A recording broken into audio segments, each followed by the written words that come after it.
तो बहुत बहुत स्वागत है एक बार फिर से आपका। और ऑब्वियसली आज आने की फिर से एक बहुत बड़ी खुशखबरी की वजह है। फाइनली जहां इतनी सारी नेगेटिविटी फैली हुई है और मुझे लगता है कोरोना का एक कहर चल रहा है, उसके बीच कहीं ना कहीं सेंट्रल आर्म पुलिस फोर्स ने एक बार फिर से अपनी नोटिफिकेशन को घोषित कर दिया है। मुझे लगता है कि एक पॉजिटिविटी की लहर सी अंदर आ जाती है जब इस तरह कुछ सुनने को मिलता है।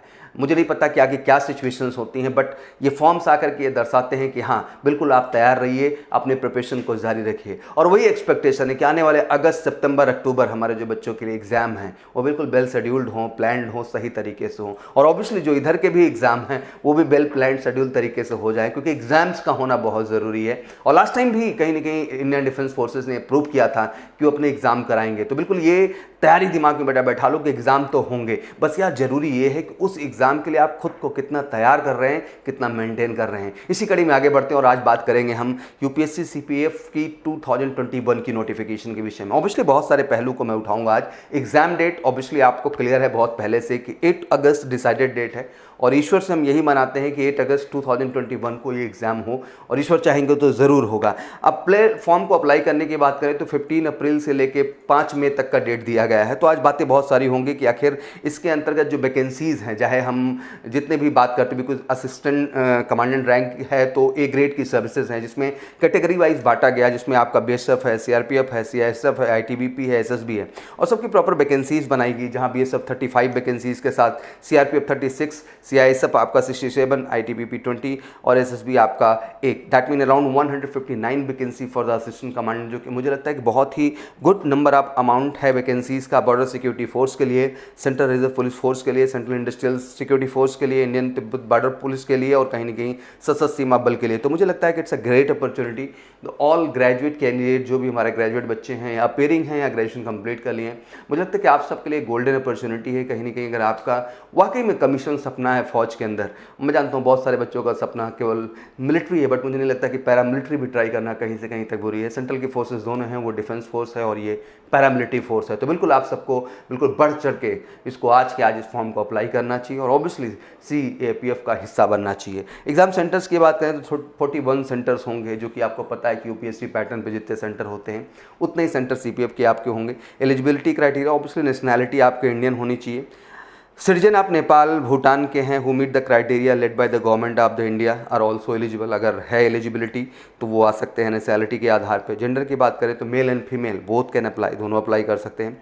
एज लिमिट 20 से 25 साल, दैट मीन 1 अगस्त 2021 तक जो एज का क्राइटेरिया डिमांड किया गया है वो 2 अगस्त 1996 से लेके 1 अगस्त 2001, दैट मीन फिर से ध्यान रखिएगा 2 अगस्त 1996 से लेके 1 अगस्त 2001 पर्टिकुलर इन डेट्स पे जन्म हुआ है या इन बिटवीन आपका जन्म हुआ है, आप इस फॉर्म को अप्लाई कर सकते हैं। ऑब्वियसली एज रिलैक्सेशन के भी क्राइटेरिया इसमें दिए गए हैं, क्योंकि सेंट्रल फोर्स सर्विसेज हैं तो इनमें आपको SC ST के लिए 5 ईयर्स का रिलैक्सेशन है, बैकवर्ड्स के लिए जो है 3 ईयर का है, और जो है 5 ईयर्स का civilian central government servant ex service man will also eligible for this, उनके लिए भी रिलैक्सेशन इस तरह का दिया गया है। तो this is all about the age relaxation what we are getting through this overall जो हमें मिल रहा है। अक्सर बच्चों का एक प्रश्न होता है कि सर अगर हमारा B और C सर्टिफिकेट एनसीसी में आया हुआ है तो कोई प्रिविलेज है इस चीज़ का? तो बिल्कुल आपके इंटरव्यू में और पर्सनैलिटी टेस्ट में इस चीज़ का आपको बेनिफिट मिलेगा, और कहीं ना कहीं एक डिज़ायरेबल क्वालिफिकेशन स्ट्रक्चर में भी आता है। तो दैट मीन इसका करने का आपका नुकसान नहीं है, फ़ायदा है। अगर आपका है तो जरूर इस चीज़ को मेंशन करें और आपको आगे ये बेनिफिशियल होगा।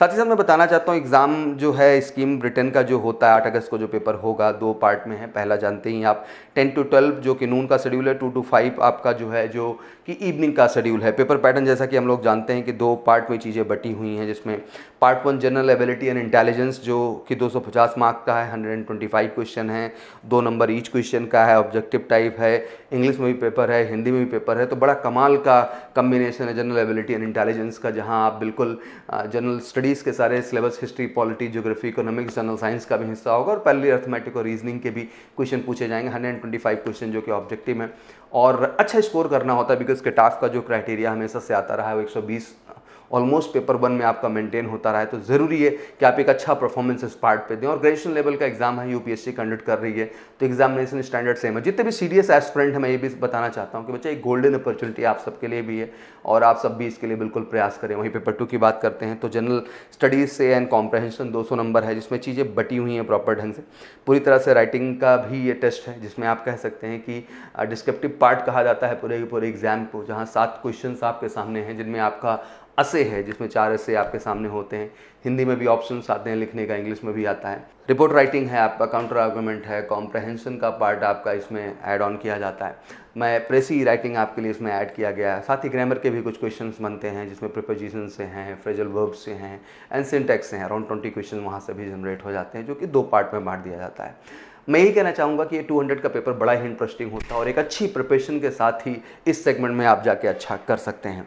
आते हैं पेपर की, जब बात करते हैं, सिस्टम की बात करते हैं, तो मैंने आपको समझा ही दिया कि जनरल एबिलिटी इंटेलिजेंस में क्या है। बट वहीं पेपर 2 की जब हम बात करते हैं तो 80 नंबर आपका इससे का है। 120 में आपका कॉम्प्रहेंसन, प्रेसी राइटिंग है, पूरी की तरह से लैंग्वेज स्किल्स है चेकिंग का, जिसमें प्रेसी राइटिंग का, काउंटर आर्गूमेंट का, सिंपल ग्रामर का पूरा टेस्ट होता है जो आपसे वहाँ पे किया जाएगा। ध्यान रखिएगा कि नोट में एक दिया गया कि there will minimum qualifying marks separately each paper में be fixed by the commission in their direction. Paper 1 will be evaluated first and evaluation of second paper will be done only for those candidate who obtain the minimum qualifying mark in paper 1। मैंने जैसे कि point out किया भी कि paper 1 बहुत मायने रखता है, उसमें आपका कट ऑफ अच्छा होना चाहिए और वो आप क्वालिफाई करेंगे तभी पेपर 2 के लिए आप प्रोसेस करेंगे। तो इस बात का ख्याल रखिएगा कि दोनों पेपर की अहमियत है, बट कहीं ना कहीं पेपर 1 में आपको परफॉर्मेंस अपना बेहतर करना होगा।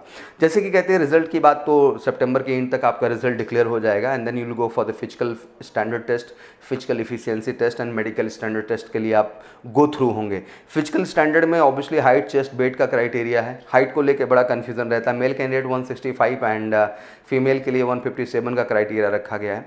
चेस्ट की बात करें तो 81 जो है सेंटीमीटर रखा गया है, जिनमें मिनिमम 5 सेंटीमीटर का एक्सपेंशन रिक्वायर्ड होगा। वेट की बात करें तो मिनिमम 50 kg का 46 kg फीमेल कैंडिडेट्स के लिए रखा गया। बट ये हाइट और वेट के चार्ट पे डिपेंड करता है कि आपका हाइट क्या है, उसी के अनुसार आपका वेट होना चाहिए। फिजिकल एफिशिएंसी टेस्ट की बात करें तो 100 मीटर रेस है, 800 मीटर रेस है, लॉन्ग जंप है, शॉर्ट पुट है जिसमें 7.2 kg का आपके पास जो है शॉर्ट पुट का गोला होगा जिसको आप फेंकना होता है। मेल के लिए ऑब्वियसली रेस जो है वो 16 सेकंड में एक्सपेक्टेड है 100 मीटर की। 800 मीटर की जो रेस है वो 3 मिनट 45 सेकंड है।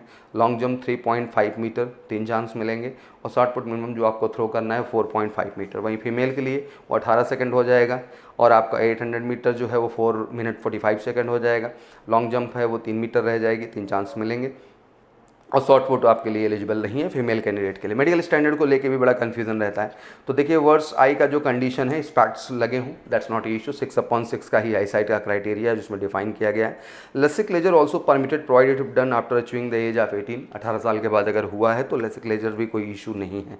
Carry angle should not be more than 15 degree for male and more than 20 degree for the female, ये criteria. Ear, nose, teeth, blood, rest जितना भी है सारे के सारे टेस्ट आपके उसी पैरामीटर पे होते हैं और ऑब्वियसली मेडिकल से हेल्थ केयर सेंटर का हिस्सा बन करके आप मेडिकली अपने आप को पूरी तरह से एश्योर कर सकते हैं। मैं यही बताना चाहता हूँ कि CAPF इस देश में कहीं ना कहीं थोड़ा सा जागरूकता की कमी की वजह से बहुत ज़्यादा अवेयरनेस इस एंट्री को लेके नहीं है, but I think it's one of the best entry. ये आपके लिए बेहतरीन एंट्री है and being a major Kalsi classes हम कई सालों से इसके लिए भी प्रयास कर रहे हैं कि यंगस्टर्स में थोड़ा सा अवेयरनेस आए इस चीज़ को लेकर के। कमाल की जॉब है यार, कमाल का लाइफस्टाइल है, कमाल का स्टैंडर्ड है, ग्रेड A की अपॉर्चुनिटी है, बट आई डोंट नो कि उसके बावजूद भी थोड़ा सा अवेयरनेस की कमी है। तो बिल्कुल बढ़ चढ़ के लगिए, फोकस्ड प्रिपरेशन मारिए।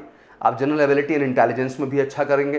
पहली आप जो है सेकंड पेपर जो आपका बिल्कुल डिस्क्रिप्टिव इंग्लिश पे बेस्ड है, आप उसमें भी बेहतर करेंगे। आप अपने फिजिकल फिटनेस में भी अच्छा करेंगे, आप अपने इंटरव्यू में भी अच्छा करेंगे, और फाइनली आप अपने मेडिकल में भी अच्छा करेंगे। और सारी जर्नी अच्छा करने के बीच की जो कड़ी है, जो क्रम है, मेजर कलसी परिवार पूरी तरह से आपके साथ होगा हर स्टेप, हर क्राइटेरिया में। और बिल्कुल हम आपको प्रोवाइड करते हैं इसके लिए बेहतरीन ऑफलाइन क्लासेस और ऑनलाइन क्लासेस भी, क्योंकि ये ज़रूरी है कि अब आने वाला अगस्त आपके सामने खड़ा है। टाइम वेस्ट नहीं करने का है, जम के लगने का है। और जब लगने की बात आती है तो हम कैसी लर्निंग ऐप जो कि गूगल प्ले स्टोर पे अवेलेबल है फटाफट चाहिए और ऑब्वियसली ऑनलाइन प्रोग्राम का हिस्सा बन करके जम के एक बार CPF के लिए तैयार करिए और आने वाले 8 अगस्त के एग्जाम में अपनी सफलता को सुनिश्चित करिए। Thank you so much, wish you good luck, जय हिंद, जय Bharat. Major Kalshi classes, online courses for all defense exams, recorded lecture, e-notes, daily live classes, online test। अब online पढ़ेगा तभी तो फौजी बनेगा India. Download the MKZ Learning app and fulfill your dreams।